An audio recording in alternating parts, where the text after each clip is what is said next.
before the first footstep ever pressed into the soil that would one day be called America, before the first canoe slid across a river, before the first campfire lit the darkness of the ancient forests, the story of the American people had already begun. Not in this land, not upon any sea, not in any earthly kingdom, but in the very breath of God. In the beginning, when there was no nation, no border, no tribe, no language, there was only creation, unspoiled and unmarred. The Bible opens not with political lines or histories of migration, but with the voice of God speaking order into chaos, light into darkness, land into the waters, and finally, humanity into existence. Adam and Eve walked in a world where no separation existed, no race, no ethnicity, no culture, no division. They were simply human beings, fashioned in the image of the divine.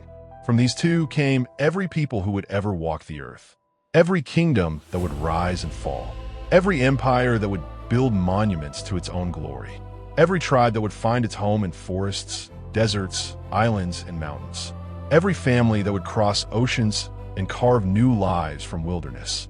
Their story was the seed from which the story of all humanity would grow, including the diverse, complex, and deeply intertwined story of the American people. Humanity multiplied. Sons and daughters spread across the early world. Civilization stirred. But as the generations grew, so did the corruption that beat within human hearts. The world became violent, broken, and cruel. Scripture describes a moment when wickedness became so widespread that God decided to start again, not by destroying humanity, but by preserving it through one family. Noah. Noah's story is not just the tale of a survivor. It is the story of the entire human race being reset. When the floodwaters rose and covered mountains, when great cities disappeared beneath the waves, when all the works of early civilizations vanished into silence, only 8 survivors remained. Noah, his wife, his 3 sons, Shem, Ham, and Japheth, and their wives stepped into a world washed clean. From these 8, God repopulated the earth. This is the foundation of biblical anthropology. Every nation alive today, every people group across every continent, ultimately traces its existence back to this single reboot of human lineage. Which means the origin of the American people begins not in 1492, not in the Bering Strait migration, not in colonial settlements, but in the post-flood world, standing fresh and empty beneath a new sky. The Bible carefully traces the families of Noah's sons. From Shem came the Semitic peoples, ancestors of Israel, Arabia, Mesopotamia. From Ham came civilizations of Africa and early Canaan.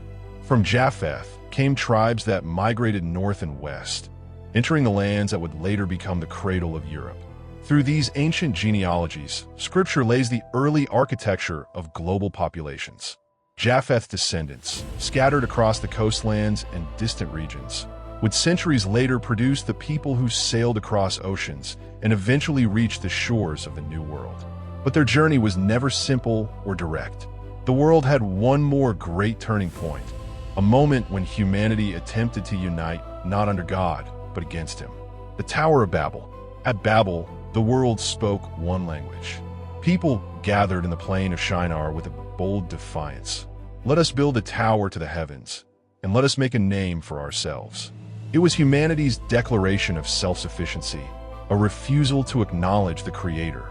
So God intervened, not with floodwaters this time, but with language. In an instant, their voices split. Words became foreign. Commands became confusion. A family became strangers.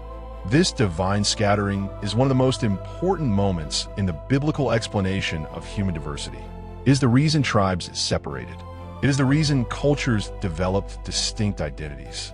It is the reason people migrated into distant, unknown lands.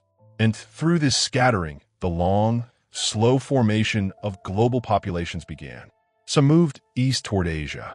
Some moved south into Africa. Others traveled west and north through Europe. And some, far earlier than written history, migrated across ancient land bridges before rising seas cut off continents for one another. These early peoples became the ancestors of indigenous tribes who would eventually inhabit the Americas long before European contact. These migrations, though not detailed in Scripture, fit the biblical framework that from one man, one flood, and one scattering, God formed all the nations of the world.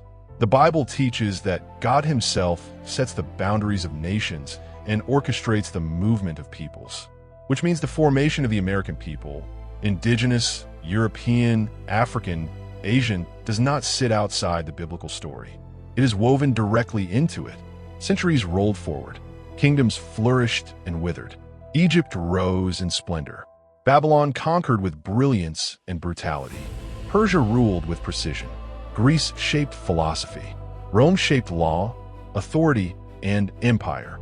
Through every rise and fall, the descendants of Noah's sons moved across continents, carrying both the image of God and the brokenness of human rebellion. And then, in the fullness of time, Jesus Christ entered the world. His coming was not regional. It was not tribal. It was not limited to Israel's soil. His message, that salvation was for all nations, echoed the reality that humanity shared one origin and one creator. His command to his disciples to carry the gospel to the ends of the earth spoke not only of spiritual mission, but also of the destiny of nations. The scattered would be gathered again, not by geography, but by faith. As Christianity spread through the Roman Empire and beyond, Europe became a continent steeped in biblical influence. Its kingdoms rose and fell, but its identity was shaped by Scripture. The tribes of Japheth, once wandering and fractured, became nations that carried the Bible in their culture, language, art, and governance. These were the peoples who, many centuries later, would traverse the Atlantic Ocean. But long before that crossing, the Americas were already thriving with civilizations of their own, deeply rooted cultures with centuries of history, innovation, spiritual traditions, and complex social systems. According to the biblical worldview, these early Americans were descendants of the same Noahic family, scattered early in human history through migrations that crossed into the continent long before the Bible's written timeline focuses on the Middle East. They were not outsiders to the biblical story. They were part of the same human race, shaped by the same divine origin, carrying the same image of God. The arrival of Europeans in the Americas was not the beginning of American humanity. It was the beginning of a collision of worlds, a collision heavy with tragedy, misunderstanding, disease, conquest, and spiritual conflict. The biblical narrative never hides the dark side of human nature. When power encounters vulnerability, Scripture warns that sin often takes the throne. And yet, even in tragedy, the story of nations keeps unfolding. Europeans came for many reasons. Some came for wealth, some came for land, some came for power, but others came fleeing religious persecution, forced from their homes for their beliefs. These refugees crossed the ocean with the hope of building a land where they could worship freely. In their minds, they were reenacting the journeys of Abraham, Moses, and Israel, leaving old worlds for new promises. They carried with them not only European culture, but biblical expectation. They believed God was guiding them into a new land for a divine purpose. Yet the Bible also warns that people often mistake their own ambition for God's will. The settlement of the Americas became a mixture of sincere faith, cultural blindness, courage, greed, sacrifice, conflict, and survival. Out of this crucible emerged the earliest layers of what would one day become the American identity. Into this complexity came another chapter, the forced arrival of African peoples through the brutality of the slave trade. Millions were taken from their homelands, ripped from families, transported across oceans in a suffering unimaginable. This chapter is not an interruption to the biblical story. It is a painful reflection of humanity's sin repeating itself through history. The Bible contains its own records of oppression, bondage, and cries for deliverance. And the enslaved brought to America carried their own spiritual strength, resilience, and faith that would deeply shape the nation's future. By the time America began forming into colonies and later a nation, it had already become one of the most ethnically and culturally complex societies in human history. Indigenous tribes rooted for millennia, Europeans from many nations, Africans from diverse regions, and later Asians and Middle Easterners, all contributing to a unique, emerging identity. From a biblical perspective, this convergence was not random. It reflected a mysterious, global gathering of the scattered, a nation formed not from one tribe or one lineage, but from many.